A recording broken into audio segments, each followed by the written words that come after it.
Page number 54 അഞ്ചാമത്തെ ചോദ്യത്തിന്റെ ഉത്തരം. ഇവിടെ ഈ അഞ്ചാമത്തെ ചോദ്യത്തിൽ 3 ചോദ്യങ്ങളാണ് തന്നിട്ടുള്ളത്. ആ ചോദ്യങ്ങളിൽ തന്നിരിക്കുന്ന സംഖ്യകളുടെ ഗുണനഫലത്തിൽ ഏത് ഗുണനഫലമാണ് വലുത് എന്ന്, ഏതിനാണ് ലാർജസ്റ്റ് പ്രോഡക്റ്റ് കിട്ടുക എന്ന് ഗുണിച്ചു നോക്കാതെ നമ്മൾ കണ്ടുപിടിക്കണം. അതിനുവേണ്ടി നമ്മൾ ചെയ്യേണ്ടത് ഈ സംഖ്യകളുടെ വ്യത്യാസം കണ്ടുപിടിക്കുക. ഓരോ ജോഡിയിലെയും സംഖ്യകളുടെ വ്യത്യാസം കണ്ടുപിടിക്കുക.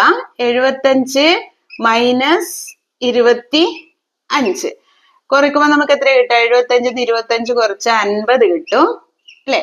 അതേപോലെ 76 24 കുറക്കുക. അപ്പൊ എത്ര കിട്ടും? 6 4 6 കുറക്കണം 4 പറഞ്ഞ 2, 7 2 പോയാ 52 അല്ലെ?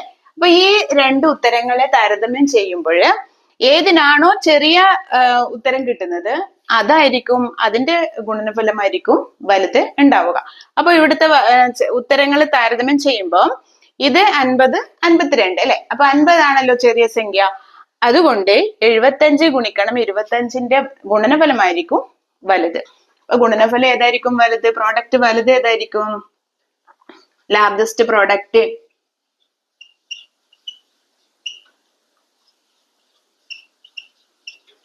Equal to 75 into 25. അതിന്റെ പ്രോഡക്റ്റ് എത്ര എന്നൊന്നും കാണാൻ വേണ്ടി പറയുന്നില്ല. ഏതൊക്കെ സംഖ്യകൾ ഗുണിച്ചാലാണ് വലുത് എന്ന് കണ്ടെത്തുകയാണ് വേണ്ടത്. അതേപോലെ ഇവിടെ എന്താ വരിക? നമുക്ക് മൈനസ് ചെയ്യുക. 76 മൈനസ് 24 76 കുറക്കണം 24. നമ്മൾ ഇവിടെ ചെയ്തിട്ടുണ്ട് അല്ലെ? ആ സംഖ്യ തന്നെയല്ലേ? അതുകൊണ്ട് എടുത്തെഴുതാം 52. ഇനി 74 മൈനസ് 26 ഇതിൽ നിന്ന് മൈനസ് ചെയ്യുമ്പോൾ എന്താ വരിക?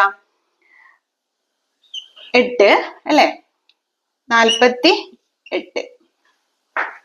അപ്പൊ ഇതിലത്തെ വലിയ ചെറിയ ഉത്തരം ഏതാണ്?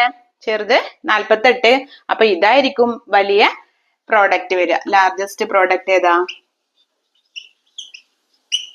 Largest product equal to 74 into 26 ആണ് അല്ലെ?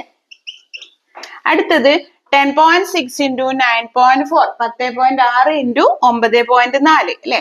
അപ്പൊ 10.6 കുറക്കണം 9.4. 6 4 പോയ 2 പോയിന്റ് 19 പോയാല് 1.2 അല്ലെ? അപ്പൊ 10.4 കുറക്കണം 9.6 അല്ലെ? അപ്പൊ എത്ര കിട്ടുക? 14 6 പോയ 8. അപ്പൊ 0.8 ആയിരിക്കും ഇതിന്റെ ഉത്തരം. ഇതിലേതാ ചെറുത്? ഇത് 1.2, ഇത് 0.8 അല്ലെ? അപ്പൊ ഇതാണ് ചെറുത്. ഇത് താരതമ്യം ചെയ്യുമ്പോൾ ഇതാണ് ചെറുത് കിട്ടുന്നത്. അതുകൊണ്ട് ഏതാണ് ലാർജസ്റ്റ് പ്രോഡക്റ്റ് കിട്ടുക? ഇതാണ് അല്ലെ? അപ്പൊ ലാർജസ്റ്റ് പ്രോഡക്റ്റ് അല്ലെങ്കിൽ വലിയ ഗുണനഫലം എന്ന് എഴുതിയിട്ട് ഈ ഉത്തരം എടുത്ത് എഴുതാം. 10.4 ഗുണിക്കണം 9.6. മനസ്സിലായല്ലോ? ഇത് ഈസിയാണ്, എക്സാമിന് ചോദിക്കുകയും ചെയ്യും ഉറപ്പായിട്ട്. ഓക്കെ.